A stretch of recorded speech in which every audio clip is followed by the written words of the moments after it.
Have you ever gone to a website when you're looking for something and you're trying to find the pricing and you're trying to find, examples of the person's work, especially for a creative person, and you land on their website and everything is slow, you can't find anything that you're looking for, and all of a sudden you're just completely like clicking off that page?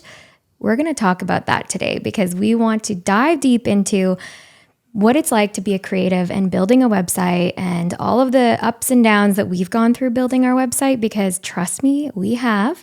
And we got into this business because we're creative people and we don't really know how to do websites. And I probably think that we're probably the worst clients to have when it comes to building a website, because we have a specific vision, but it's almost really hard to translate that vision onto a website and make it make sense. Today, we're going to break down some of the things that have happened to us when we've built websites over the years. And trust me, there's some doozies in there.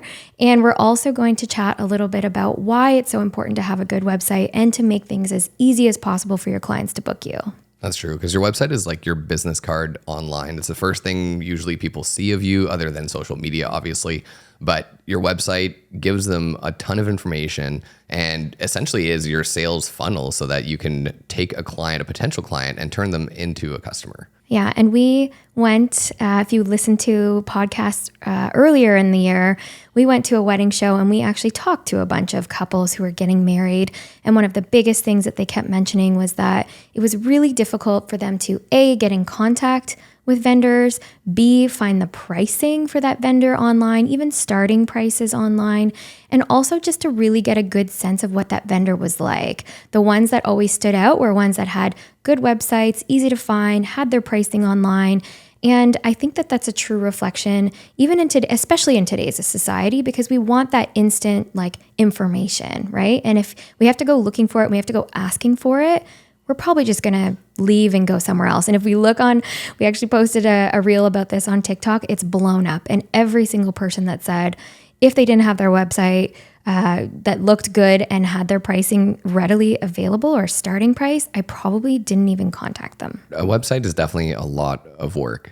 Yeah, constant work. It never stops.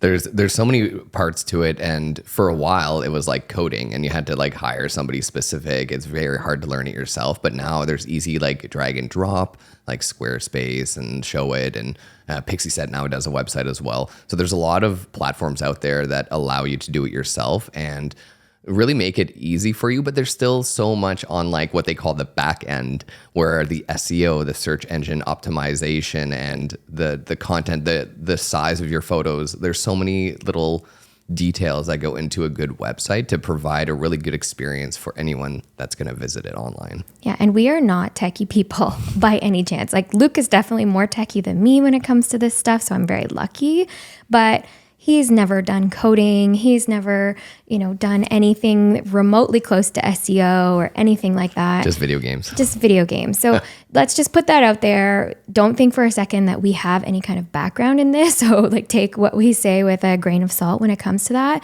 We are going to share our experience in what it's been like hiring people who have quote unquote told us that they're going to help us get to the top of Google, and sort of gone through those phases where it's what a website designer builds isn't really going to match necessarily what a creative person is looking to promote, and the complexity of that, and how sometimes it can be really disheartening. And in our case, it really was a couple of times. Yeah. I think we went through 4 companies. One was a marketing agency with our SEO that didn't work out. Then we had it built by somebody, and that didn't work out. And then I think we did one more thing, and then we just took it in our own hands because we were just fed up with people quoting us ridiculous amounts to work on our SEO and not seeing any results. So be very careful out there if you're going to hire a company to do your website. That was another thing too, is if you hired a company to code and create your website, is if you wanted to make any changes, you had to go through them again.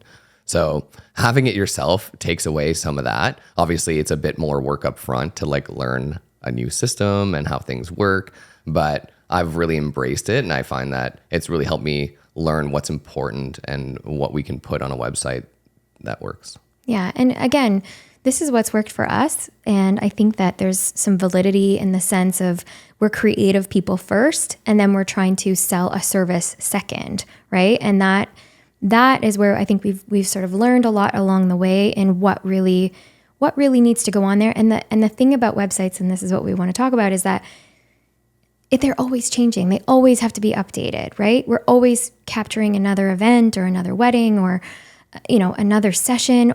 Our personalities and our lives are changing as well. So our about us always has to be changing and updating. Our kids are growing, so they need to, that kind of stuff. Like, it's a never ending thing. And I think that for a lot of people, they don't realize how important it is to do that. Like, I remember last year specifically where we were struggling. We're like, why are we not getting a ton of bookings, or people aren't reaching out to us? And I realized that we had work, like all of our galleries on our website were from like 2 years previous. None of our recent galleries were on there. And it was just like a light bulb moment for us that we have to kind of update our galleries all the time, right? With our newest work, with our best work. And really showing what we want to be capturing, right? So if for instance, there's a venue that you don't really want to shoot at, or you don't like going to because it's far away or something, then you shouldn't be showing that all over your website if that's where you don't want to be. And so those are some of the things that we're going to dive into today. We're going to take you back to 2016, 2015, kind of when we started our business. And our first website was definitely a DIY. And it was very basic, no idea what I was doing, but it served its purpose. It had a contact form and it had a couple photos on there, and it was very, very basic. And I think that at a minimum, everybody should have a website and have those things where they can find you, who you are, and how to contact you. However, we've kind of gone through a cycle, like we've sort of talked about, in the sense of we've hired people since then, and then we've gone down the journey of doing it ourselves again, because again, we didn't really feel that we got what we were looking for, even though we were paying, like, we're not just paying like $500 here. We're talking thousands of dollars to build websites that we just weren't happy with. In 2016, 2017, we ended up hiring a company who rebuilt our website, made it SEO friendly, and was doing SEO updates on a monthly basis. And we signed a contract with them for a year. And it was a certain price up front. I think it was like $3,500 or something. And then after that, it was $1,200 a month plus tax. As you can tell, it gets pretty expensive pretty fast. Yeah. And they were supposed to do one blog and do SEO updates. I have no idea what that was. I was just wanting to get stuff from Google. That's really what I wanted. I just wanted to show up on Google, and I wanted to get leads without having to feel like I had to post on social media and do things that I just wasn't really. Because back then, social media wasn't as big as it was, right? Yeah, like there was like a little bit of Facebook. Instagram and Facebook, right? That was kind of the main. But we all know that the king of inquiries is SEO and Google. Yeah. So I really wanted to show up there. And I wasn't super in love with the site that they built, but it was better than the one that we had previously. But after spending $1,200 a month for a year and paying all that money, honestly, we weren't any further ahead SEO wise. I wasn't getting any more leads after that year, really. And it was kind of disheartening. And at that point, we kind of just stayed with that website. We stopped paying them every month and kind of did it ourselves. And then after that, we kind of got an ad or something for another company. And we thought, okay, we'll give them a chance. Like, they sound great. They sound like they're going to do all the things that we need them to do. And this company was almost $5,000 to just build the website. And then we would pay additional fees per month after that. I think like $500 a month or something. They went to launch the website and we said no. We actually never made this website live because we were so disappointed. And I have to tell you that this was during the height of the pandemic in 2021, when it was like September. I remember it was like... This was during the pandemic we did this? During 2021. We decided to change our website to somebody in July. By the time September came, they were ready to launch the website, and it was nothing like we had envisioned. And we ended up just telling them to cancel it. And we ate the cost and ended up getting Show It.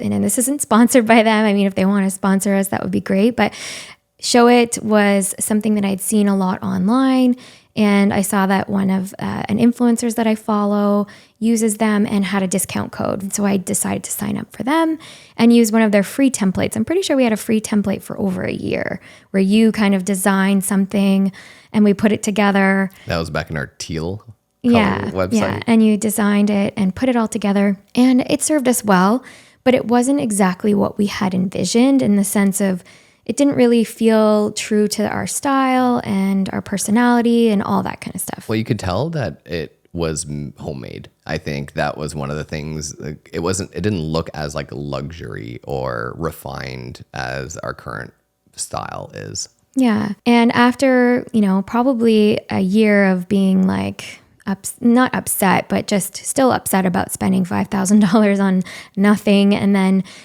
going to show it and not really loving this, this DIY that we had built, we decided to invest, I think it was almost $1,000 like that, yeah, into a template. And this, again, not sponsored, but we bought a template from Tonic. And Tonic is, I would definitely say, geared more towards creative people. It's a very, it gives you different visualizations that I feel like as a creative person, I could really easily make a decision on what I liked and what I didn't like. And it didn't look like kind of like like those corporate websites where it looks very almost like cookie cutter, right? I found that with Tonic, everything looked like different and modern and more custom, more luxurious, just very much on brand with what we wanted to do. And so we decided to invest in the template. We decided. In the template. And I definitely think it was the best decision that we made because we really haven't moved since then. I would say like we've done lots of updates and changes and moved things around. But what was so nice about the Tonic website is it was just basically like replace the wording with our own wording and put our own photos in. And it was pretty much ready to go at that point. Like there wasn't a whole lot of other stuff. I didn't do any work at all on any of it. Just plug and play.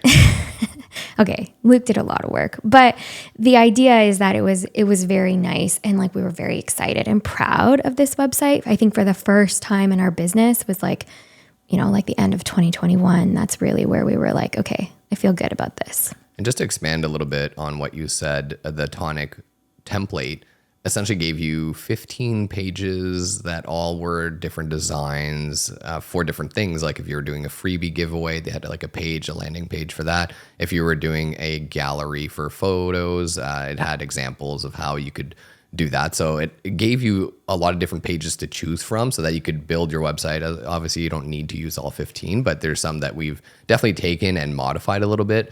And it really gave me a lot of confidence in building the website itself. And also being able to do like the SEO work of it, like making sure the headers, there was only one header one and then the subheaders and so forth. And then that leads to you being able to create, custom websites just from scratch. And what's nice too is it saves your branding in Show It so that you can apply your branding colors and fonts and everything to a page and it just does the whole page for you. So those are some key elements that made it much easier for us. We do get a lot of compliments on our website. A lot of people will say like it's a really nice website, it's easy to navigate. And I know like website people out there will be like dying because for them it's not the easiest to work with or whatever. But as a creative person who is DIYing it and doing it ourselves, I would 100% recommend getting a template, investing the money, and doing it yourself if you can't hire a professional, or using a template maybe with whatever professional you are hiring, because sometimes it's very hard to get that vision across. You can sort of send them ideas and inspiration and things, but I've found anyways as a creative, it was very hard to get that final product looking and feeling like it was us, right? Well, it's even hard because we both sometimes have different visions of what the site should look like or how it should function or be practical. Or, yes, we do. Yeah. You like it pretty and I like it practical. If it was me, it would be, here you go. Here's my pricing. Text. No photos. Done. Contact me. And we'd have no bookings whatsoever. Probably no bookings. But as you can tell from our stories, it can be pretty costly to run a website, but a good website will make or break a photographer, videographer, any vendor, any business really, because if you're starting to show up and any provider, I think we learned that this week or last week that the website design people at the conference said that you can rank with anything. Any provider can rank as long as you do the work, you blog, you use the keywords, you do the SEO. So if you're on like Pixie or Squarespace, any of those ones can rank as long as you put in the work. So don't feel like you're hung up on a specific platform. They all work. It's just the difference is you know, and the information that you put on the website and how often you update it. Yeah, and I think that's the part about this career is that it always needs to be updated, right? So for us, having something like you said earlier is that we can go and update it ourselves is really important, because without that, like, we'd have to pay someone each time, and like that is like a hurdle in itself. Just like, okay, what do we want them to write? Okay, what do we want them to say? And where do we want them to put the photos? Oh, they didn't do it right. Like, you know, thinking of all that going back and forth, and it was painful, to be honest with you, right? And I know that obviously they're the experts and they really have a good sense of what works, but it's hard to be proud of something if you're feeling like not confident about what it is that you're putting out there in the world, right? That's like your social business card, essentially. Let's segue into one of the important parts that we just talked about is blogging. So blogging on a website, especially as a wedding professional, goes a long way. And because we do weddings, I feel like you can blog so easily, especially when we do a volume, you know, like we do 50-ish weddings a year. And for us, that's 50 opportunities to blog about a wedding. And you don't even need to really think about a subject. It could just be about like, here's the wedding, here's some photos of what happened, here's their love story, here's any issues that I came up with, here's how we solved it. You can talk about so many different things in a blog, and a blog creates like a new page on your website. So Google thinks, wow, you know, they're updating their website, they're doing something new. And it gives you access to more keywords that you can just shove in there, so that if Google, you know, sees that it's a really good informational website, a blog post, then you'll just rank higher. And we've had some blog posts that are rank 1 for our market. Yeah. And like our main page doesn't show up as rank 1 for specific keywords, but our blogs do. We don't blog all 50, so just keep that in mind. Don't think for a second that we're blogging every single wedding, because it just doesn't happen. You know, some of them, first of all, we're not allowed. You know, some clients don't want us Correct. To put any of their stuff online. I would say that that's increasing year over year, that we're getting to a point where it's like, I would say like too many, to be honest, don't want us to share their work. Sad face. And I guess it just goes with what it is, like goes with the territory of the type of clients that we're working with. But at the same time, and I mentioned it earlier, is being strategic about the ones that you do share, and share the ones that you're really, you know, excited and wanting to do more of, right? Like, and it doesn't mean that because somebody doesn't have like this crazy decor and this beautiful venue that all of a sudden you're not going to blog them. Maybe you just write a blog, but you talk about certain parts of the day and you don't have to put every single, you know what I mean? So, I mean, I'm not saying you have to blog every single couple, but it is a really good way to sort of show off your work and get the couples featured if that's something that you find is important. Yeah, because you can break down a wedding into like 100 blogs, right? You could do either prep, or you could do the first look blog. You could do a blog about the venue. You could do a blog about the dress or the shoes, or about a specific situation that happened during the wedding day. Oh, did it rain? You could do a blog about raining day. Yeah. You could do a blog about like the camera gear that you brought on the wedding day. There's so many different ideas. And what helps with that is if you try to do a bit of research on Google of what are some keywords that are not super competitive, but are things that you could actually teach people, because everyone wants to go on the internet for a few things, either to go buy stuff or to learn stuff, right? So if you can teach them stuff, that will drive some more traffic into your website. And again, if they land on a blog page of yours that is informative, most people will want to know more stuff. What else did this person post? What else are they teaching? What else do they have to offer? So it's like a gateway into the rest of your website as well. Other than blogs, there's a couple other things that I think are really important to have on a website. And we're even implementing some of these things now, because when we originally created this new website, we have a pricing page on our website, but it wasn't super easy to find. And one of the things that we learned at a conference that we were at last week from a website professional was that that's probably the biggest barrier to entry. And when I think about it, whenever I go to a website, what's the first thing I'm looking for? Pricing. I'm looking for the price. I want to figure out, okay, I look at the first page. Do I like it? If it's good, I like a couple things. The first thing I'm looking for is the pricing. So one of the things we're going to be implementing into our website, which we've kind of been like inching towards, I would say, over the last year, right? We added a page where it was like, you could actually see wedding pricing. Even though we had it on there, it wasn't like a navigational menu before. And then now what we want to do is make it extra easy, like very easy. And how do you make it extra easy, Bethany? By putting like a pricing button directly at the top of your website, whereas almost replacing the contact button, because nobody wants to contact you unless they can't find your pricing, right? We have it so it's an automation when they do send our like a request to contact us that our pricing is sent to them automatically. We already have had that for a long time, but I'm curious now once we update this new change to see how many people actually just like are contacting us and are happy to like go ahead and book a meeting because they've already seen our pricing. They've done a deep dive into our website, looked at our portfolio, and are like almost ready to book, right? Like pre-sold.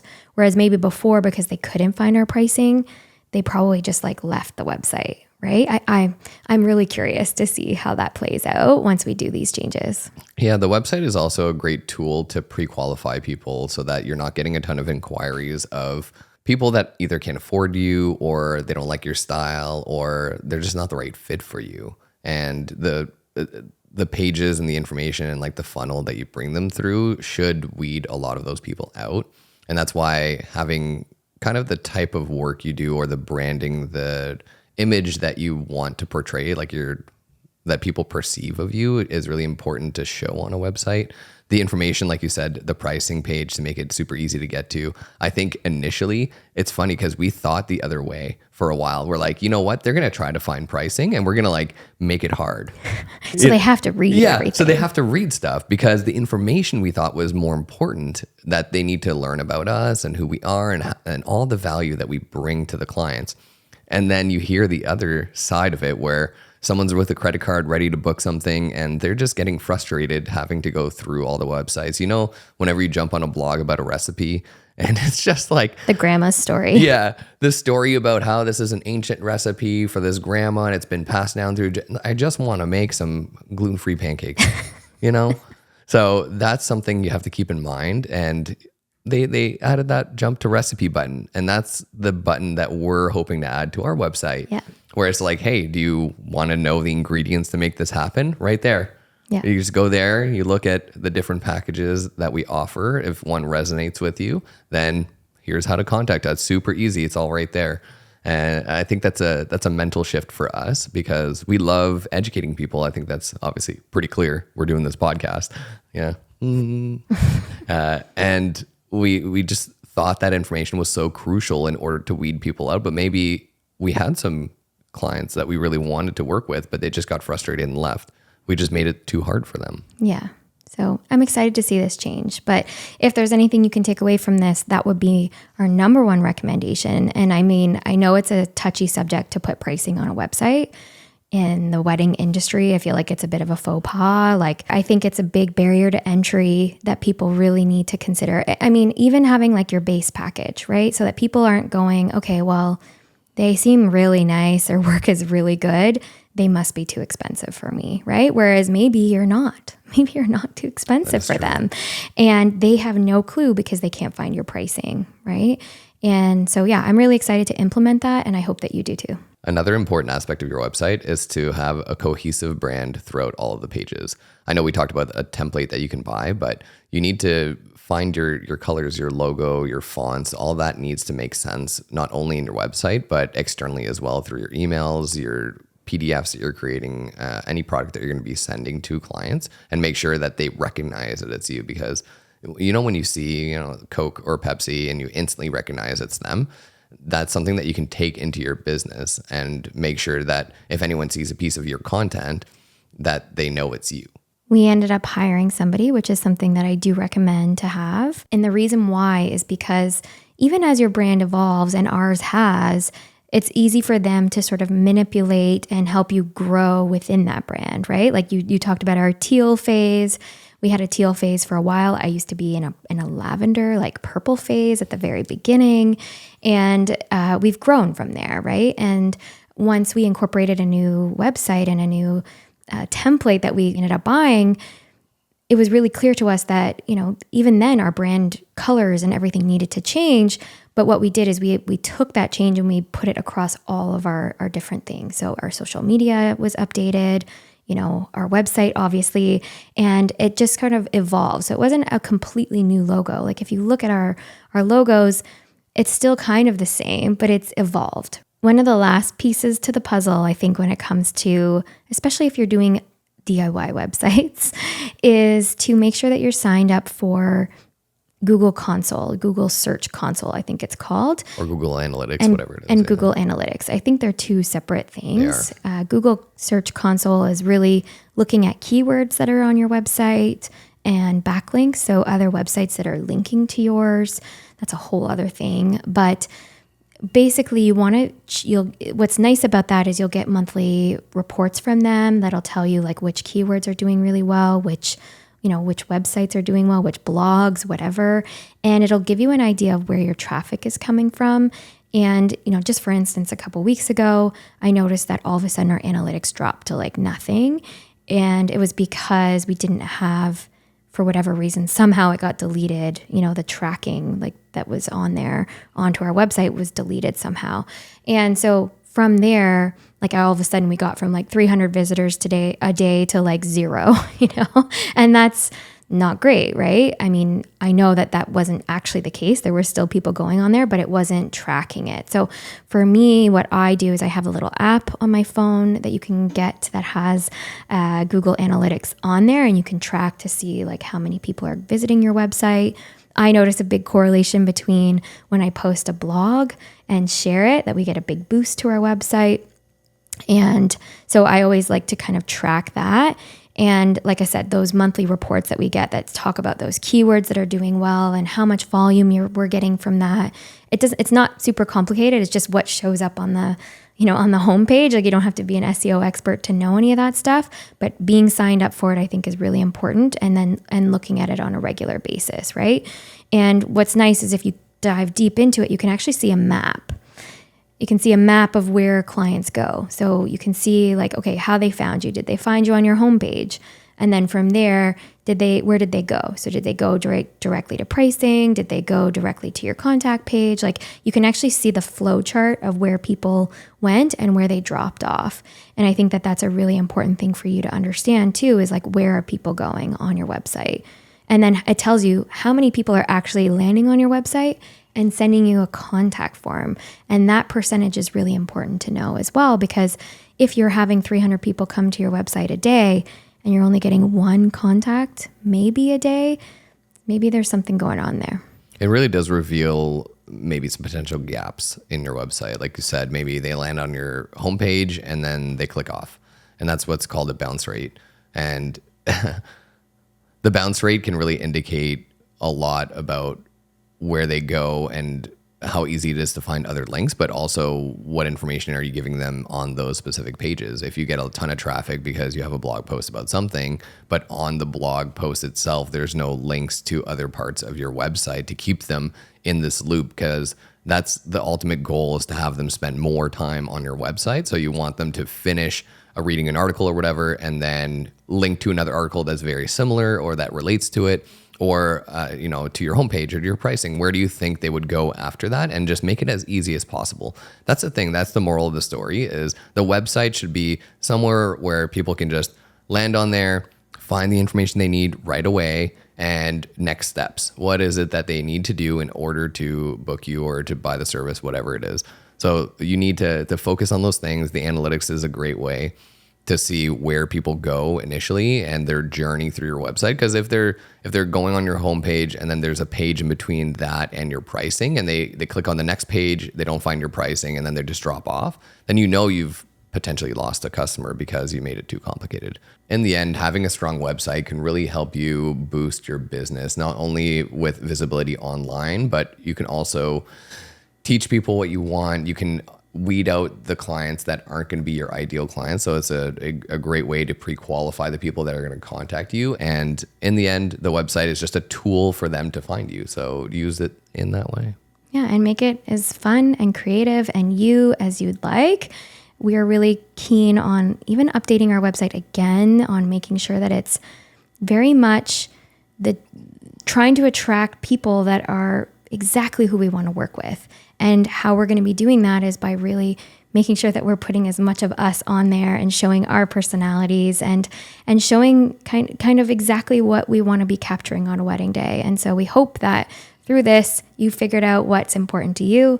You found a style or like a template that you can easily use, or you decide to hire a professional because you don't want to deal with any of this stuff. But at the end of the day, we really hope that you got something out of this in terms of what it's like to create a website as a creative professional. And we'll catch you next time. Bye. Luke and Bethany turning heads with their flash. Wedding photographers capturing love in a flash. Taking shots like paparazzi, they're a dynamic duo. Posing couples like models on their love they bestow. Shooting weddings, they got the perfect frame. Luke behind the lens while Bethany brings the flame. Capturing every moment, they never miss a beat. Freezing time, making memories that are oh so sweet.